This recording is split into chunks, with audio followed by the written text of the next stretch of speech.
그럼 오늘의 사연 시작하겠습니다. 어렸을 때의 일입니다. 외할머니 댁에 놀러가서 그 동네 아이들과 술래잡기를 했는데 동네마다 규칙이 다른지 그 동네는 술래가 저를 찾지 못하면 끝까지 못 나온다 하더라고요. 원래는 술래가 못 찾겠다 꾀꼬리를 외치면 튀어나오면서 그 다음 게임으로 넘어가는 건데 자기네들은 못 찾아도 끝까지 나오면 안 된다고 하면서 나오지 말라는 거예요. 나중에 알았죠. 도시에서 놀러온 저를 골리려는 아이들의 장난이었다는 것을요. 하지만 그때는 진짜 나오면 안 되는 줄 알고 끝까지 담벼락과 불숲 사이에 쪼그리고 앉아 누가 저를 찾아주기를 기다리고 또 기다렸습니다. 6살 어린아이가 그 좁은 공간에서 4시간, 5시간을 숨어 있으니 어른들이 난리가 나고 동네가 발칵 뒤집혔습니다.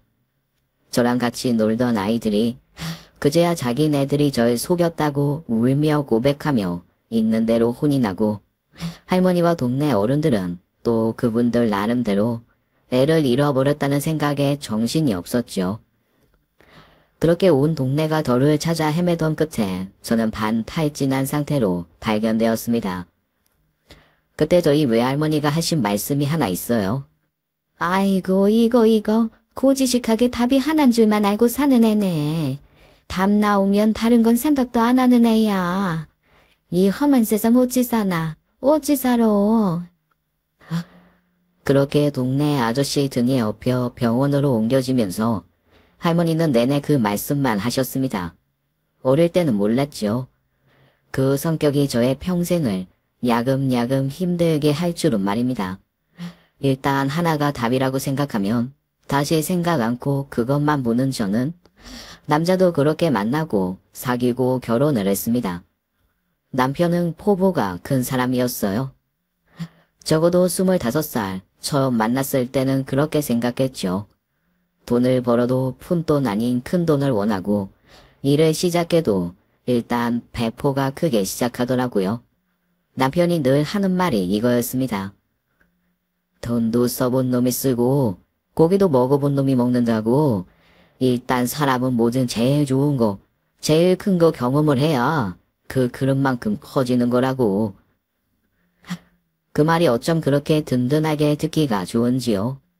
당당하고 배포 큰 그 모습에 꽂힌 저는 그 이후로 남편이 무슨 말을 하건 그래, 저 사람은 큰일 할 사람이니까 라며 이해하고 기다렸습니다. 그냥 그게 답이고 유일한 길인 줄 알았던 거죠. 물론 제가 바보는 아니니 남편의 모습을 맹목적으로 좋아했던 건 아니었습니다. 실행력도 좋고 꿈도 크고 베푸는 마음도 넉넉한 걸 눈으로 보고 직접 느끼기도 했으니 서서히 그의 태도에 저도 물들어갔던 거겠지요. 청혼할 때도 그가 제게 한 말은 딱 한마디였습니다. 우리 같이 하자. 평생 너 혼자 애쓰게 하지 않아. 늘 네 앞에 든든한 그런 남편이 될게. 그 말 하나를 믿고 저는 결혼을 했습니다. 처음에는 승승장구했어요. 시어머니도 늘 제게 복덩어리가 들어와 남편이 잘 된다면서 저한테 많이 고마워하셨습니다. 시댁도 저희 집도 아주 넉넉한 편은 아니라 전세로 일단 신혼집을 구하고 남편과 저는 몇 년 안에 이곳을 벗어나 번듯한 집을 사서 사는 것을 목표로 삼았지요. 나는 고지식하고 또 전통적인 사람이기도 해. 당신이 가정을 잘 살펴주고 아이를 잘 키워주면 좋겠어. 돈은 내가 벌게. 가장은 그런 거라고 생각하거든. 시대에 맞지 않는 말이었지만 저는 또 그게 남편의 뜻이라면 그걸 따라주는 게 맞다는 생각을 했습니다. 그래서 그가 원하는 대로 일을 그만두고 집에서 살림에 집중하기 시작했어요. 다행히 결혼하고 1년 반 만에 아이가 찾아왔고 떡 두꺼비 같은 아들을 낳아 양육하는데 제 온 힘을 다 쏟았죠. 그저 얼른 성공해서 가족을 행복하게 해주겠다는 남편의 말만 굳건히 믿은 채 말입니다. 하지만 남편의 일이 쉽게 풀리지는 않았습니다.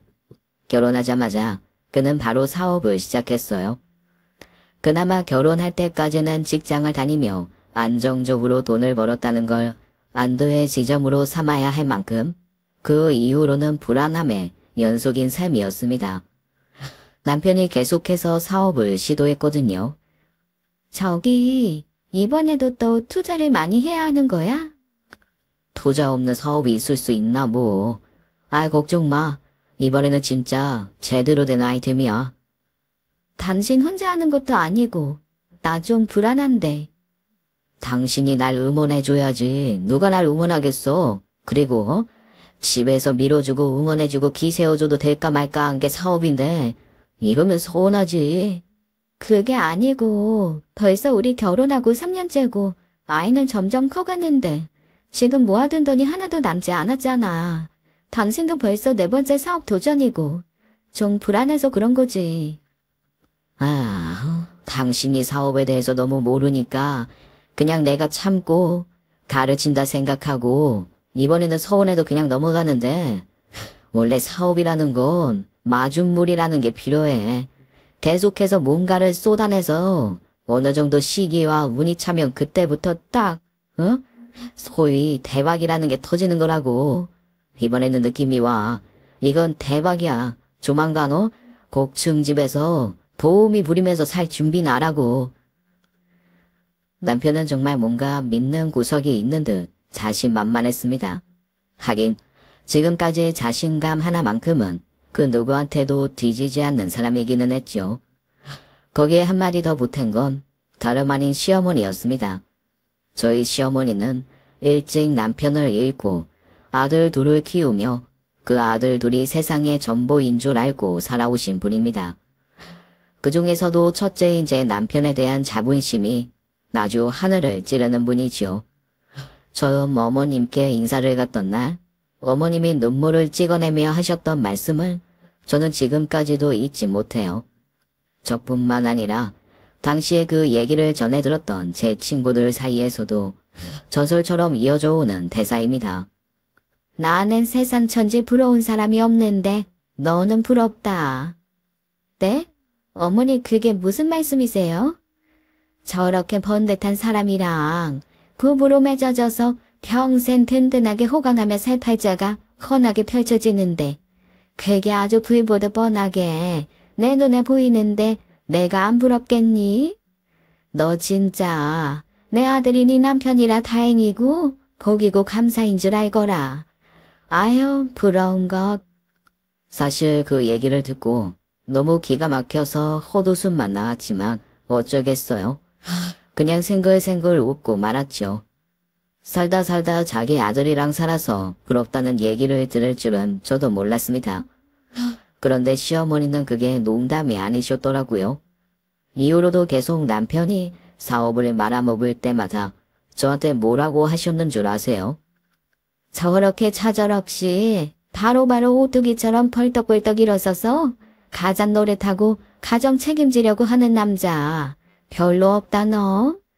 아휴 그게 복인 줄 알고 살아야 할 텐데 요즘 것들은 감사를 몰라서. 그렇게 제게 복이라는 걸 강조하고 남편에게 감사해야 한다는 시어머니가 남편에 대한 자부심이 순간 쑥 들어가게 된 건 결혼 8년차 때였습니다. 계속 휘청휘청하며 위태롭던 남편의 사업이 결국 완전히 망하고 말았거든요. 그냥 망해서 제로가 된 게 아니라 동업자 친구에게 사기를 당해서 갚아줘야 할 것만 5억이 넘는 상태로 무너져 내리고 말았습니다. 당시 남편이 하던 사업은 미생물과 식물을 사용해서 오수나 폐수를 정화하는 아이디어 사업이었는데 이게 꽤 효과도 좋고 친환경적인 방법이라 비전도 좋았거든요. 남편이 아이디어 특허를 내면서 친구와 회사를 내고 그 회사 이름으로 특허를 내서 사방에서 투자도 많이 받았습니다. 이것도 나중에 망하고 나서야 제가 알게 된 사실이에요. 남편이 저한테 큰 돈 벌었다는 얘기 한 번도 한 적 없거든요. 아니, 혹시 당신이 고삐 불린 망아지처럼 사모님 행세하면서 흥청망청 쓰고 다닐까봐 비밀로 했었지. 좀 더 안정되면 그때 말하려고 했어. 그래서 그 짧은 허시절 동안 당신 혼자 즐기고 살았던 거야? 난 집에서 아등바등 고생하고 내가 혼자 뭘 즐기긴. 고니다 회사차로 외제차 비싼 거 뽑아서 몰고 다니고 회사 내 그림은 왜 그렇게 비싼 걸 사서 걸어? 아니, 오수철이 회사에 1억짜리 그림이 말이나 돼. 에이씨, 아이 그럼 수십억 투자에 그 정도도 못 쓰냐? 그리고 내가 이렇게 될 줄 알았어? 이럴 줄 알았으면 나도 뒷돈이나 좀 챙겨두는 건데. 아이, 기껏해야 술집이나. 뭐? 술집? 그동안 남편이 몇 번이고 사업을 말아먹어 집 전세를 반전세로 바꾸고 다시 월세로 바꾸면서도 한번 소리를 높여 싸워본 적이 없었습니다.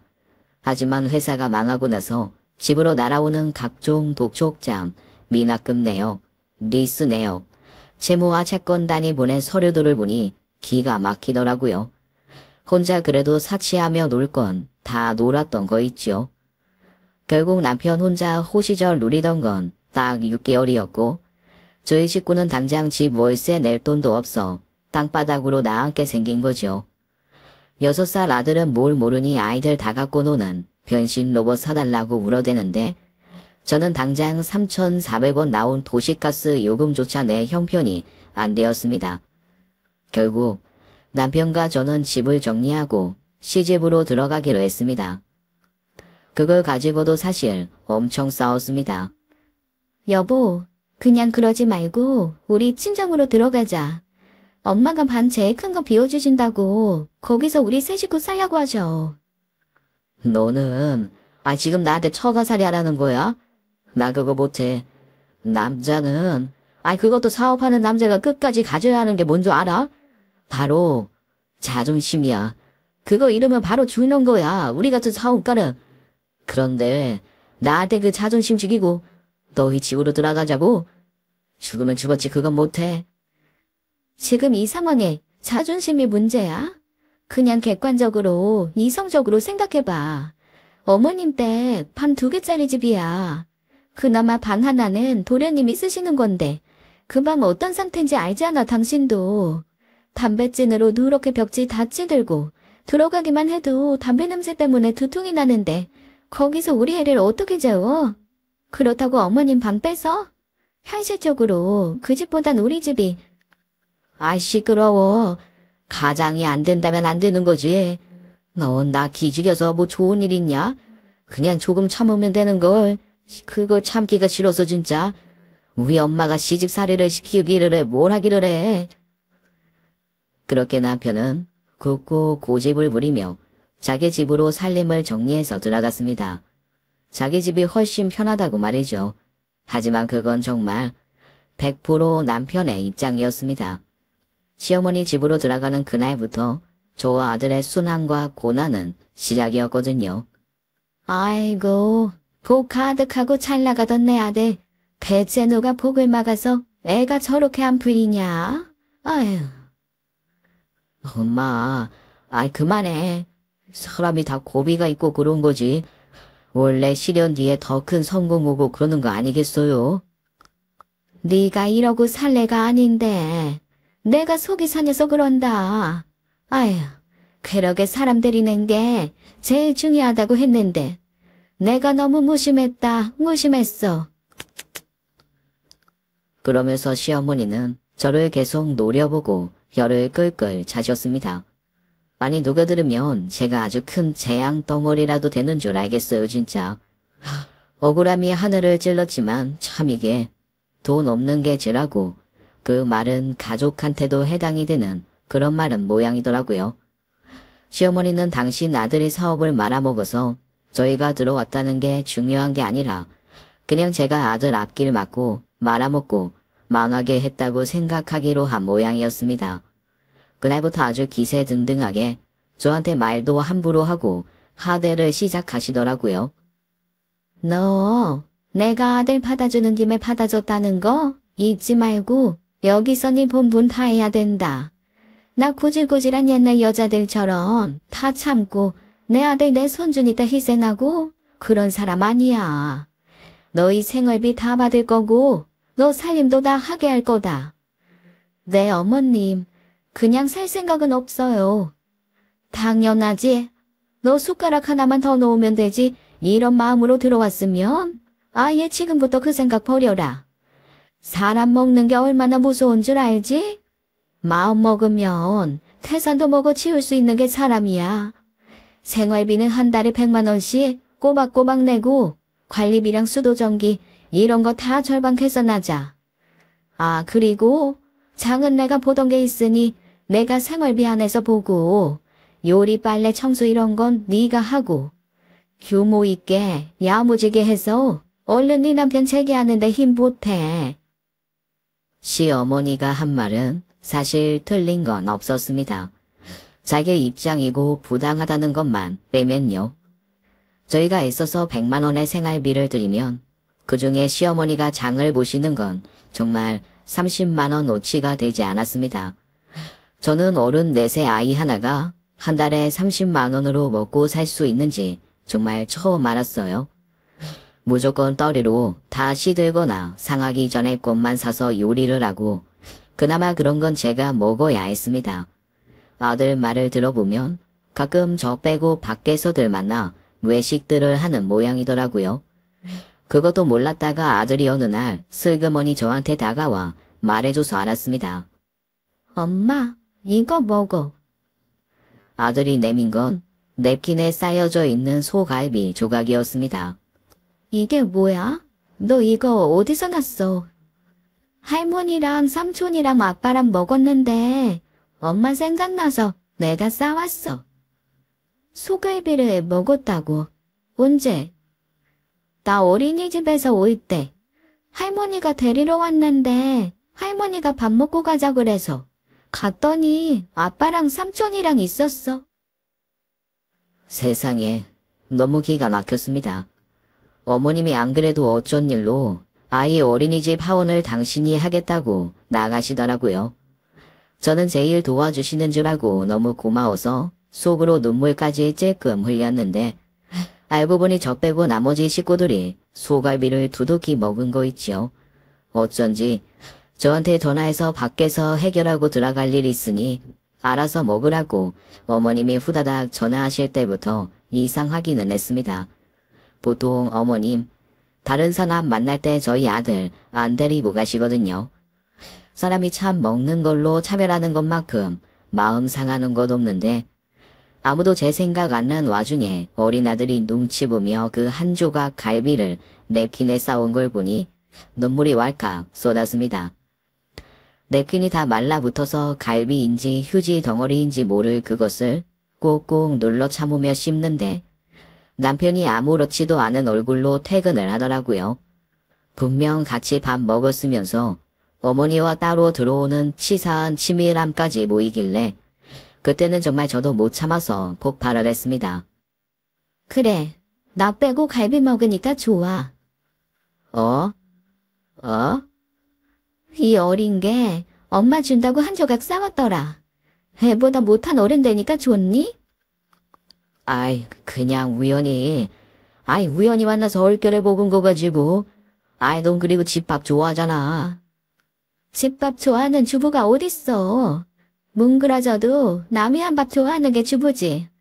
당신 이번 달에도 한 푼 못 벌어서 어머님께 생활비 드리는 거 일주일만 미뤄달라고 나한테 말하라고 했잖아. 그랬는데 갈비가 목으로 넘어가니. 에이씨, 진짜 먹은 거 얹히게. 야, 그러면 너도 집에서 놀지 말고 나가서 일을 해서 돈을 벌던가. 돈 버는 게 쉬운 줄 알아? 한번 해봐 어디. 남편이 아나 무인으로 그렇게 버럭하는데 순간 울컥 올라오더라고요. 진짜 이러고 사느니 죽이 되건 밥이 되건 돈을 벌어야겠다는 생각이 들었습니다. 그동안 왜 저 남편만 보고 살았는지 갑자기 제 자신이 한심해지더라고요. 돌아가신 외할머니가 왜 저를 걱정하셨는지 그제야 뼈저리게 느껴졌습니다. 그래, 나 일할 거야. 내가 일해서 돈 벌 테니까 나 말리지 마. 어이구, 야 그게 말처럼 쉽냐? 이래서 집에서 일하던 여자들은 안 돼. 앉아서 편하게 바깥 보니까 만사가 다 편해 보이지? 그래, 어디 한 말 해봐라. 남편이 정말 크게 비웃으면서 저한테 어디 한번 할 수 있으면 해보라고 어깃장을 놓더라고요. 하지만 그런 남편의 태도는 저를 더 불타오르게 할 뿐이었습니다. 그날부터 진짜 염치불구하고 돈 되는 일이라면 다 찾아보고 혹시 저한테 일을 줄 만한 곳이 있으면 얼굴에 철판을 깔고 부탁을 하고 다녔습니다. 그러다가 한 언니가 저한테 이런 제안을 하더라고요. 너 혹시 나랑 남편 따라다니면서 도배 잔판을 좀 해볼래? 도배 잔판이요. 언니, 그거 기술이 없는데 할 수 있어요? 기술은 우리가 있으니까 너는 옆에서 고조 정도만 하고 간단하게 초보도 할 수 있는 곳은 너 혼자 하면 돼. 이거 일당도 꽤 세고 지금 우리 남편이 새로 재개발해서 완전히 리뉴얼한 단지 하나 다 맡았거든. 그거 다 하면은 꽤 쓸쓸할 텐데 한번 같이 해보지 않을래? 언니의 제안에 저는 망설일 겨를이 없었습니다. 단돈 5만 원을 벌더라도 나가서 일을 해야 하는 상황이었으니까요. 그래서 그 얘기를 들은 다음 날부터 당장 작업복으로 입을 만한 거 하나 챙겨 입고 따라 나섰습니다. 그런데 이게 생각보다 제 적성에 맞더라고요. 제가 그동안 집에서 억눌러 왔던 스트레스를 장판을 쫙쫙 펴고 힘을 줘서 번쩍번쩍 드러나르고 도배를 하면서 힘차게 팔 움직여 풀 바르며 푸는 느낌이었습니다. 벽지를 붙이면서 싹싹 기포 빼서 밀어내는 그 과정 하나하나가 저한테는 너무나 힐링이었거든요. 일을 즐겁게 하다 보니 배우는 것도 빨라졌어요. 오죽하면 형부가 저를 보면서 껄껄 웃으며 3년간 따라다닌 자기 마누라보다 낫다며 마누라 두고 저랑 동업해야겠다고 농담을 다 던질 정도였습니다. 그 언니도 저한테 이렇게 얘기하더라고요. 네가 학교 다닐 때부터 손에 악력이 센 아이였잖아. 이건 순간적 손님으로 착착 붙여주는 게 엄청 중요한 작업이거든. 근데 너도 알다시피 내가 깡은 있는데 이 근육으로 쓰는 파힘이 부족하잖니.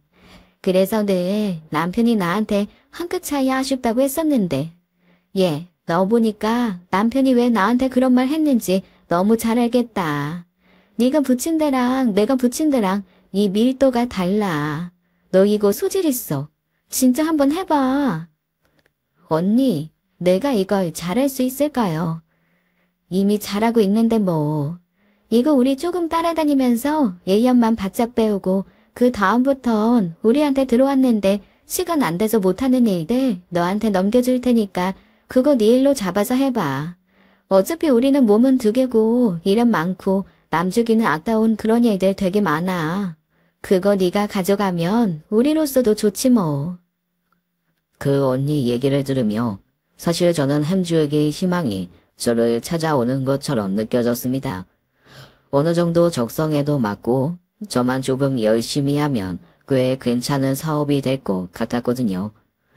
그날부터 저는 그 언니 부부를 묵묵하게 따라다니며 정말 열심히 도배와 장판 일을 배웠습니다.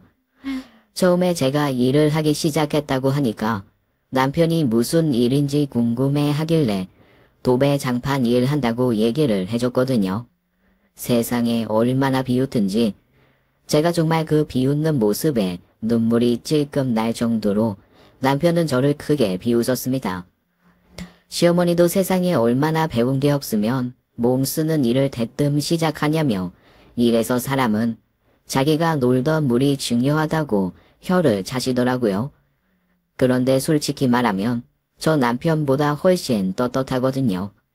남편은 사업이 그렇게 대차게 망한 이후에도 사업에 대한 미련을 버리지 못하고 끝도 없이 계속 이상한 데 투자를 했습니다. 기껏 직장을 들어가도 정말 딱 그 6개월 큰돈 만졌던 그 기억을 잊지 못하고 내가 이런 돈 벌 사람이 아니었다며 그만두고를 반복했어요. 당연히 제대로 돈을 벌어 놓은 적은 없었죠.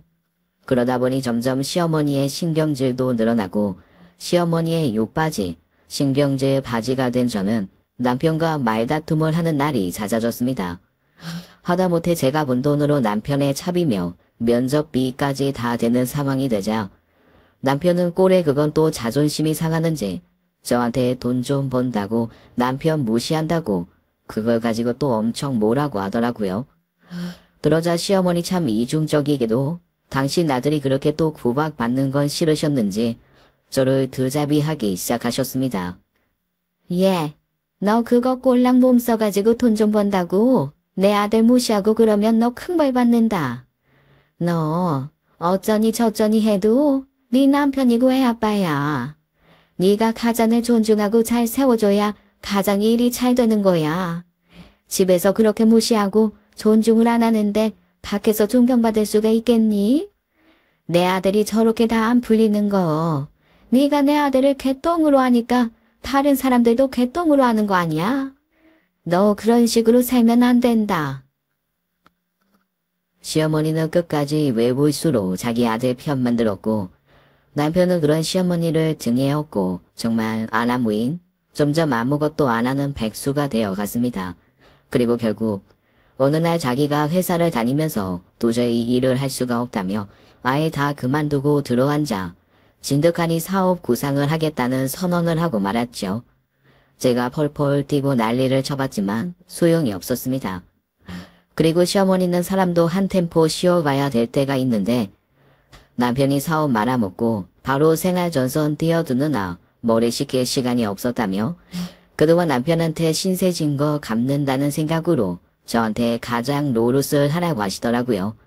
그리고는 이렇게 말씀하셨습니다. 아휴, 그리고 나도 얼마 전에 허리 다친 게 좀 도져서 더 이상 일하기도 힘들고 어차피 네가 밖에서 일하면 애 봐줘야 될 사람은 있어야 되지 않겠니? 내가 집에서 애나 보면서 살림하고 할 테니까 당분간 돈은 네가 좀 벌어야겠다. 이게 요즘엔 세상이 달라져서 굳이 남자가 애써서 돈 벌라는 법은 없어. 뭐 벌 수 있는 사람이 벌면 되지. 네 남편 큰일 할 사람이니까 네 남편이 뭔가 제대로 구상해서 하기 전까진 네가 가장 노력 좀 해라. 사실 시어머니가 그렇게 얘기하지 않았어도 저는 지금 일이 너무 재미있어서 그만둘 생각은 없었습니다. 그리고 시어머니와 남편에게 말은 하지 않았지만 제가 그들이 알고 있는 것보다 훨씬 많은 돈을 벌고 있는 상태이기도 했고요. 제가 버는 돈을 고스란히 다 얘기해주면 둘이서 눈이 땡그레져서 저한테 달라붙을까봐 제가 버는 돈의 3분의 1 정도만 오픈한 상태였거든요. 근데 시어머니가 아주 당당하게 그런 얘기를 하시는 걸 들으니 얘기 안 하길 너무 잘했다 싶은 생각이 들더라고요. 저도 이제 당할 만큼 당해서인지 어차피 제가 애써서 번 돈 저희 엄마 호강시켜주는데 쓰고 싶지 시어머니와 밑빠진 독에 물 붓기 같은 남편한테 쓰고 싶은 생각은 조금도 없었습니다. 그래서 친정 엄마 이름으로 통장 하나 만들어서 제 아들과 엄마를 위한 돈은 거기다가 따로 모으고 있었거든요. 저한테 그 돈이 있는 걸 알면 남편이 홀라당 갖다 써버릴 테니 생각해낸 고육지책이었습니다. 그것도 모르고 시어머니와 남편은 그저 제가 간신히 자기네들 생활비 정도나 벌어다 주는 줄 알고 저한테 있는 대로 거만을 떨더라고요.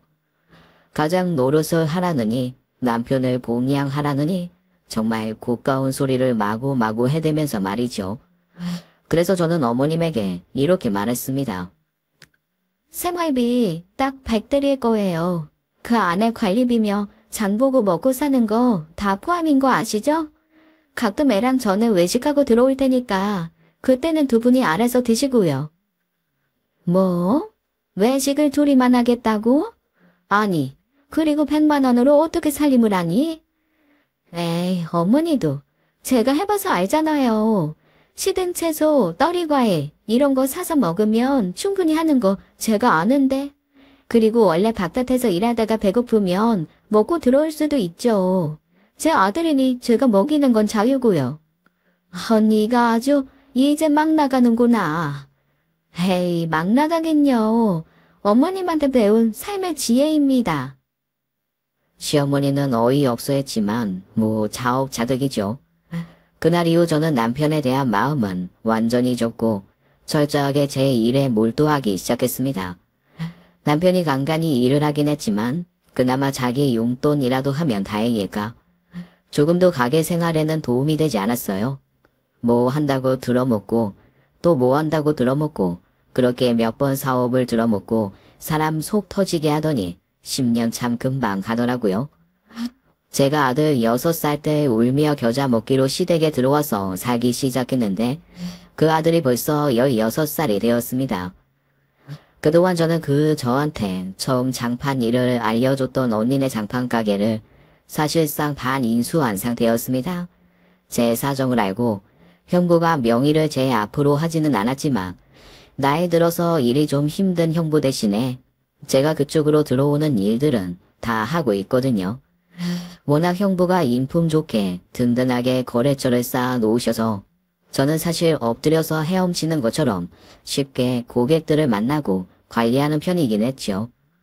큰 단지도 계약을 많이 해둔 상태라 사실 그 단지에 있는 고객들만 유지해도 제가 먹고 사는 데는 전혀 지장이 없는 상황이었어요. 제가 그렇게 사업을 키우고 있는 동안 남편은 그나마 마지막으로 가지고 있던 한 푼 재산까지 다 털어먹고 말았습니다. 바로 살던 20평 아파트였어요. 시어머니가 결국 울며 겨자 먹기로 아니면 정말로 남편의 가능성을 믿으신 건지 세상에 저희가 살고 있는 그 집을 팔아서 남편 사업 자금으로 대주신 겁니다. 정말 부모의 찐 사랑인 건지 아니면 잘못된 믿음이 만들어낸 아집인 건지는 알 수 없지만 누가 들어도 안 될 사업을 시어머니와 남편만 잘 될 거라고 믿는 상황이었죠. 오죽하면 16살 먹은 제 아들이 저한테 고개를 설레설레 저으며 이렇게 얘기했다니까요. 엄마, 아빠는 정말로 저게 대사업이라고 생각하시는 거예요? 그러게. 아빠랑 할머니는 저게 될 거라고 생각하시나 봐. 그러니까 집까지 팔아서 사업 자금을 대주시겠지. 이거는 고등학생인 내가 봐도 안 될 일인데. 그래. 원래 사업이라는 게 그렇게 무섭다. 누가 봐도 안 될 것 같은 걸 나는 반드시 될 거라고 믿고 덤볐다가 홀딱 말아먹는 게 사업이야. 그러니까 넌 앞으로 정말 조심해. 사업한다고 함부로 나서지도 말고 너한테 사업하자고 하는 사람들 함부로 믿지도 말고 아빠를 반면교사 삼아서 잘 살아봐. 엄마가 너한테 해줄 말은 미안하지만 그것밖에 없다. 아니에요, 엄마. 그것만은 가르침이 어딨어요. 원래 실패는 성공의 어머니고 실패하는 자를 들여다보는 게 가장 적나라한 내 거울 보는 거라고 하잖아요. 그게 내 아빠인 게 슬픈 것뿐이죠. 미안하다. 아이고, 저런 아빠를 내가. 에이, 엄마가 뭐가 미안해요. 그런 말씀 하실 건 없어요. 그렇게 자기 아빠보다 어른스러운 아들이 아니었으면 저는 진즉에 제가 살고 있는 삶이 너무 한탄스러워서 이상한 생각을 했을지도 모릅니다. 결국 아들이 예상한 대로 남편의 마지막 도전은 대차게 실패를 하고 말았습니다. 그나마 20평 다 낡은 아파트였지만 그것조차 지키지 못하고 저희는 낡은 빌라 반지하로 이사를 가게 되었습니다. 그런데 거기서도 저는 정말 충격적인 시어머니의 외골수 사랑을 발견할 수 있었어요. 반지하 빌라 그 전세금을 다시 빼서 월세로 돌린 후 남편에게 진짜 마지막이라며 사업 자금을 또 대주셨더라고요. 그걸 제가 어떻게 알았냐고요? 빌라 주인 아주머니가 오셔서 몹시 미심쩍은 얼굴로 전세로 들어온 지 2달 만에 월세로 전환해 달라고 하는지 치고 제대로 월세 냈는지 못 봤다며 저한테 월세는 꼬박꼬박 낼 수 있는 거냐고 확인을 하시더라니까요. 제가 얼마나 기가 막혔는지 어쨌건 월세는 밀리지 않고 내겠다는 말씀을 드리고 돌아오는 게 정말 마음이 답답했습니다. 여기서 물러나면 이제 저희 정말로 갈 곳이 없었거든요. 그런데 사람이 또 죽으라는 법은 없나 봐요. 남편이 진짜 마지막이라는 다짐을 받고 시작한 그 일이 엄청난 대박을 치고 말았습니다. 저희가 생각한 것보다 진짜로 더 큰 대박이었어요. 한참 방역에 사람들이 민감해져 있던 시기와 남편의 아이템이 아주 기가 막히게 잘 맞물렸던 거죠. 정말 사람 팔자 바뀌는 거 한순간이더라고요. 1,000원짜리 한 장 없어서 제 지갑을 뒤지던 남편은 어느새 지갑에 10만원짜리 수표를 두둑하게 넣고 다니는 사장님으로 순식간에 입장이 바뀌고 말았습니다. 아들한테 용돈을 막 100만원씩 주더라고요.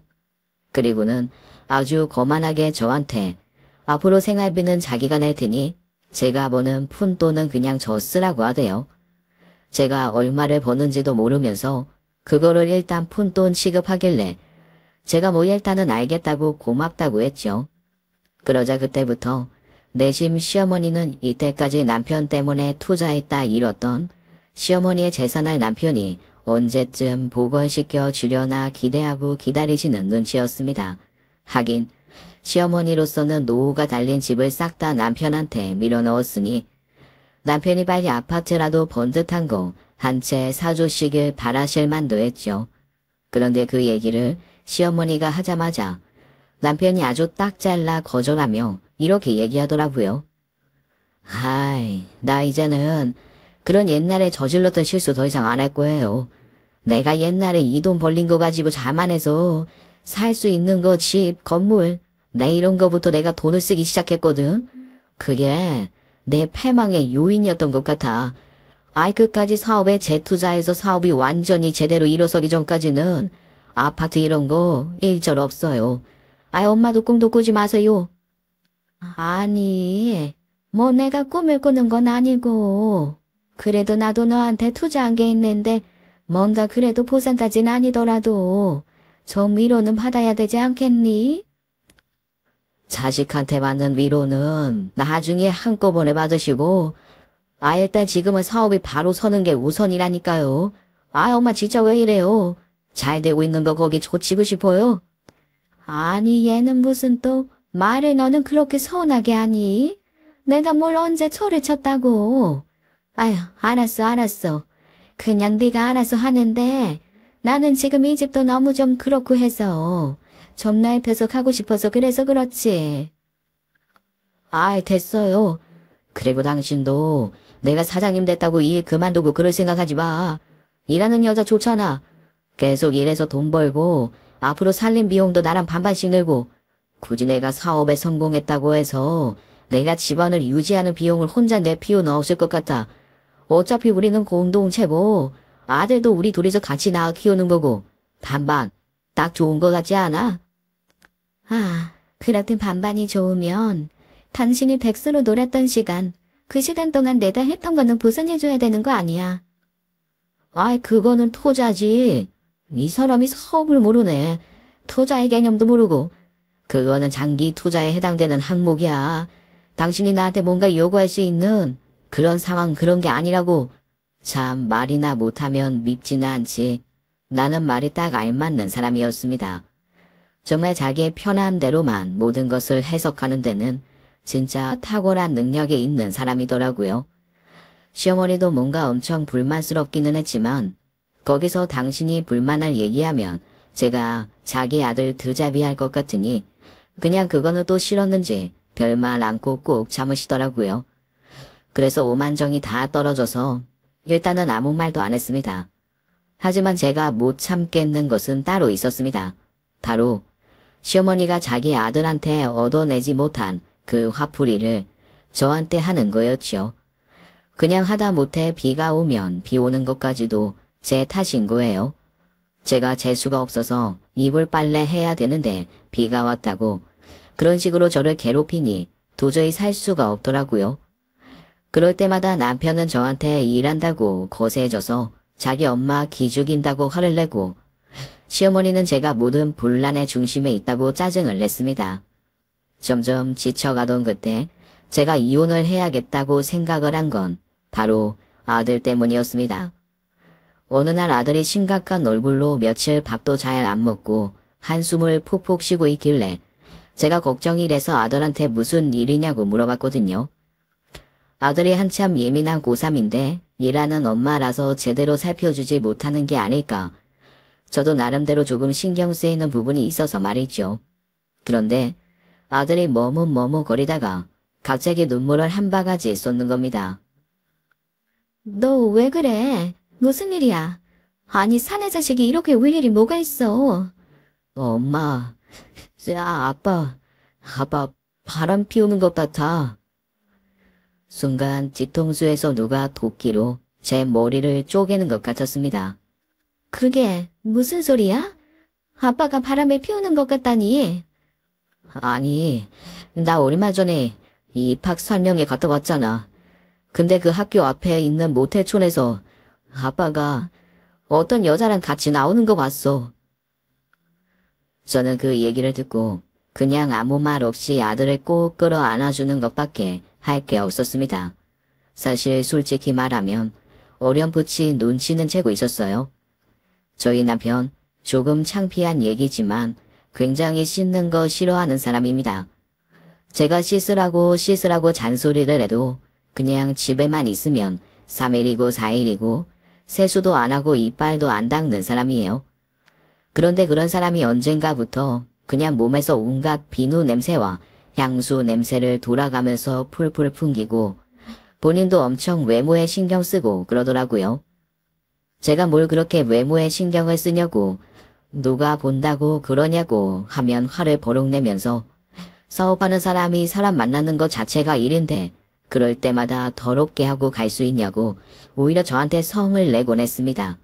그런데 이게 여자 느낌이라는 게 있잖아요.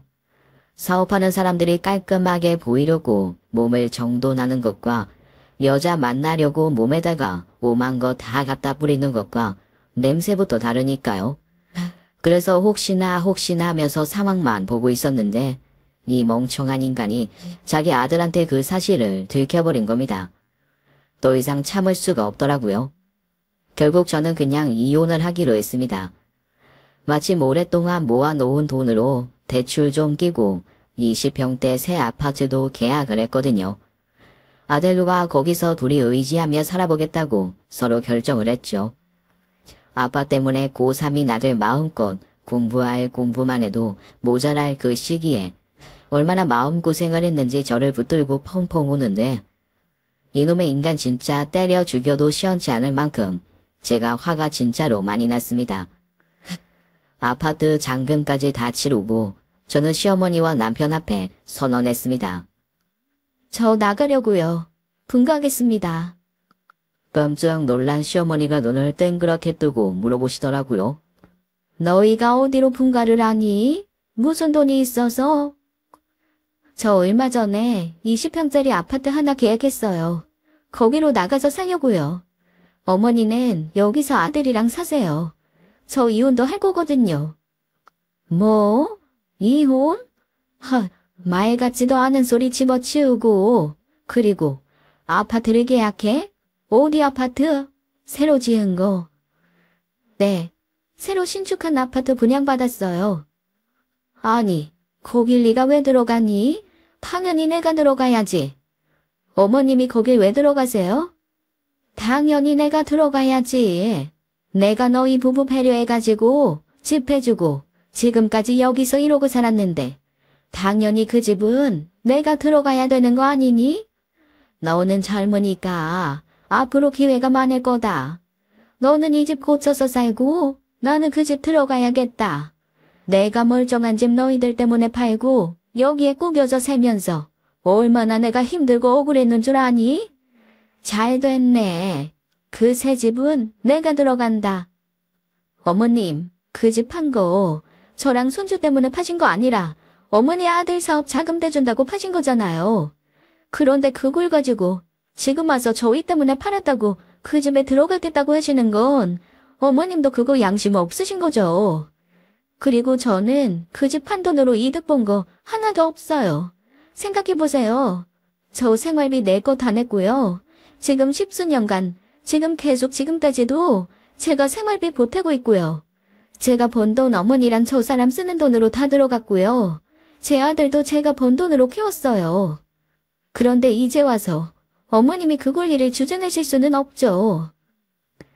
너 무슨 애가 그렇게 계산을 이상하게 하니? 네 남편 성공했으니까 넌 앞으로 네 남편 덕 보고 살 거 아니야? 나는 그 덕 볼 남편도 없고 나한테 그 복 많은 아들 네가 데리고 갔으니까 그 정도는 나한테 해줘야지. 그 복 많은 아들 제가 그만 살 거라니까요. 어머니가 다시 데려가서 사시면 되겠네요. 아이, 몰라. 난 그 집 들어갈 거야. 사실 그때까지만 해도 몰랐습니다. 정말로 이삿날 시어머니가 자기 짐을 다 싸들고 저희 집으로 밀고 들어올 줄은 말이죠.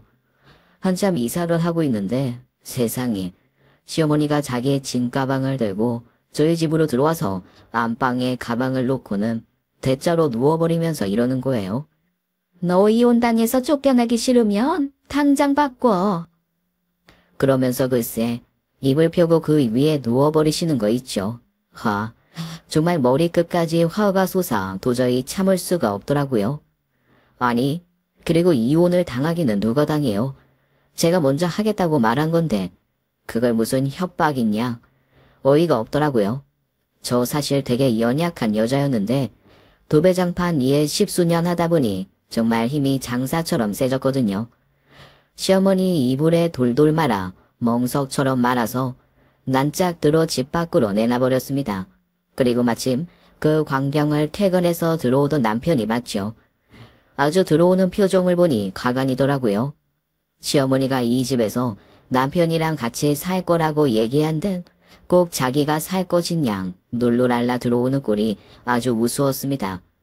제가 시어머니를 난짝 들어 복도로 내놓는 걸 보고 남편이 허들짝 놀라며 이게 뭐 하는 짓이냐고 저한테 버럭 소리를 지르길래 제가 냅던 남편의 뺨을 갈겼습니다. 도배장판으로 다져진 매운 손맛을 보고 나더니 남편이 얼빠진 얼굴로 멍하게 저를 바라보더라고요. 야, 너 아주 대차게 바람 피우고 너 사귀는 여자한테 오피스텔 사줬더라?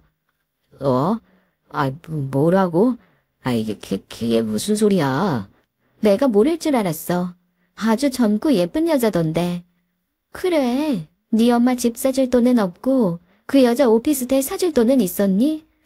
야, 그 오피스텔 가격이 지금 내가 사는 이 집 두 채는 살 정도로 비싼 거더라. 아주 통도 커, 아주. 제 얘기를 듣고 남편은 얼굴이 빨개졌고 시어머니는 이불에 말린 채 어리둥절한 표정으로 남편을 바라보았습니다. 예, 제가 지금 무슨 소리 하는 거니? 네가 누구한테 뭘 사줬다는 거야? 어머니 아들이요. 지금 바람 피우고 있는데 그 여자한테 세상에 5억짜리 오피스텔을 사줬어요. 어머니, 오피스텔 5억짜리면 얼마나 고대권실 같고 크고 럭셔리한 줄 아세요? 앞에 막 경비 아저씨가 아무나 못 들어가게 막 막고요. 공짜로 그 안에 있는 헬스클럽도 막 쓸 수 있고 엄청 호텔처럼 고급진 그런 오피스텔이에요. 그런 오피스텔을 여자한테 사줬더라니까요. 이 인간 그 여자랑 아주 희희낙낙 요즘에 행복하세요. 그러자 어머님이 정말로 큰 충격에 빠진 표정이 되었습니다. 자기 아들이 바람을 피웠다는 건 둘째치고 자기 아들이 어머님이 아닌 다른 여자한테 뭔가를 더 잘해줬다는 그 사실이 어머님은 충격이었던 거예요. 참 끝까지 이기적이신 분이죠. 며느리가 바람난 아들 때문에 속에서 열불이 끓고 천불이 솟아 잿덩이가 된 건 눈에 보이지도 않고 그저 아들이 자기보다 다른 여자한테 더 좋은 거 해줬다는 그 사실이 억울하고 분해서 어머님은 다리 뻗고 한참을 우셨습니다. 그러거나 말거나 저는 두 모자를 밖에 두고 문을 쾅 닫아버렸죠. 저는 남편과 이혼을 강행했습니다. 처음에는 이래저래 제 마음을 돌려보려고 하던 남편도 이건 안 되겠다 싶었는지 이혼하자고 하더라고요. 그러면서 자기가 사업으로 번 돈은 자기가 번 돈이라고 한 푼도 줄 수 없다고 버팅기고 세상에 이 치사한 인간이 아들이 1년 뒤면 성인이니까 양육비도 줄 수 없다고 고집을 부리대요. 그러거나 말거나 이때까지 한 번도 그 인간한테 양육비 같은 거 받아서 산 적이 없었기 때문에 저는 아무런 타격이 없었습니다. 대신 제가 그동안 남편 대신 가정을 꾸려왔던 게 인정이 돼서 5천만 원의 위자료는 받을 수 있었어요. 그것도 저는 제가 한 푼도 쓰지 않고 그냥 아들 명의의 통장에 넣어뒀습니다. 그래도 아들한테는 아빠가 준 돈이다라는 그 명목 하나는 주고 싶었거든요. 그렇게 아들과 저는 제2의 인생을 행복하게 살기 시작했어요. 아들은 자기가 바람핀 거 목격한 그 아빠 별로 보고 싶어 하지 않았지만 그래도 남편은 무슨 염치인지 아들에 대한 인연은 계속 갖고 가고 싶어 하더라고요. 울며 겨자 먹기로 한 번씩 아들이 남편을 만나고 온 날이면 저는 아주 흥미진진하게 아들이 들려주는 이야기를 들으며 마치 드라마 보던 남편의 이야기를 즐겼습니다. 세상에, 저랑 이혼하고 1년 정도 지난 후에 남편이 완전히 폭삭 망했더라고요. 아들이 아주 한심하다는 듯이 고개를 절레절레 저으며 이렇게 얘기를 전해줬습니다. 엄마, 내가 그 모텔에서 같이 나오는 거 본 여자 있잖아. 그 여자가 완전 진짜 조직적인 꽃뱀이었대. 아빠 완전히 다 말려서 회사 주식도 그 여자한테 엄청 많이 주고 무슨 이사? 뭐 그런 걸로도 막 등재시켜주고 그랬더네. 그런데 그 여자가 다 날려먹고 회사도 아빠 몰래 다른데 매각하고 이래가지고 지금 뭐 아빠 완전 개탈됐어. 아야, 그래. 그 바가지 왜 안 새나 했다. 아빠가 오늘 나한테 뭐라 그러는 줄 알아? 나 그 얘기 들으면서 진짜 좀 창피했어. 또 뭐라 그랬는데? 또 얼마나 창피한 얘기를 했을까? 혹시 엄마한테 줬던 위자료 5천 엄마가 그거 내 앞으로 해놨다고 들었다며. 그거 미리 엄마한테 좀 달라고 해서 아빠 줄 수 없냐고 그렇게 얘기하더라. 나한테 줬던 돈도 뺏어가고 싶은 거지. 아이고, 세상에 등신천지. 진짜 얘 미안하다. 그래도 넌 내 피가 더 많이 섞였을 거야. 넌 그런 인간이라는 다를 테니까. 너 저기 아빠처럼 안 될 거니까 너무 걱정하지 마. 아이고 엄마, 나는 진짜 아빠 같은 사람 안 될 거야. 정말 너무 내 아빠지만 어이없고 끔찍해. 으아. 아들과 저는 남편의 말로를 듣고 고개를 설레설레 저었습니다. 자기 아빠 때문에 한 3개월 방황했던 아들은 그래도 마음이 편해졌는지 막판에 꽤 공부를 잘해줘서 서울에 있는 대학에 합격을 했습니다. 아들이 합격증 앞에 놓고 저한테 큰절 올리는데 그때는 정말 제가 주체하지 못할 정도로 눈물이 펑펑 쏟아지더라고요. 아들이 자기 이렇게 잘 키워줘서 엄마 덕에 자기가 그래도 다른 생각 안 하고 잘 클 수 있었다며 어머님 감사합니다. 사랑합니다 라고 고백했거든요. 제가 정말 아들 앞에 고개를 들 수 없었습니다. 저는 계속 장판 일을 열심히 잘하고 있어요. 세상에, 며칠 전에는 전 남편이 저한테 문자를 보내서 혹시 장판 일 자기한테도 일부 떼어줄 수 있냐고 물어보더라고요. 어떻게 했냐고요? 바로 삭제 버튼 누르고 차단해버렸습니다. 어디서 남의 사업에 그 부정한 기운을 뻗치려고 하는지 양심도 없는 인간 아닌가요? 앞으로 그 사람한테 오는 연락은 일체 받지 않고 아들과 저만 생각하며 살려고 합니다. 지금까지 사연 읽어주는 남녀였습니다. 끝까지 함께 해주신 여러분 감사드리며 저희는 다음 사연으로 돌아올게요. 감사합니다.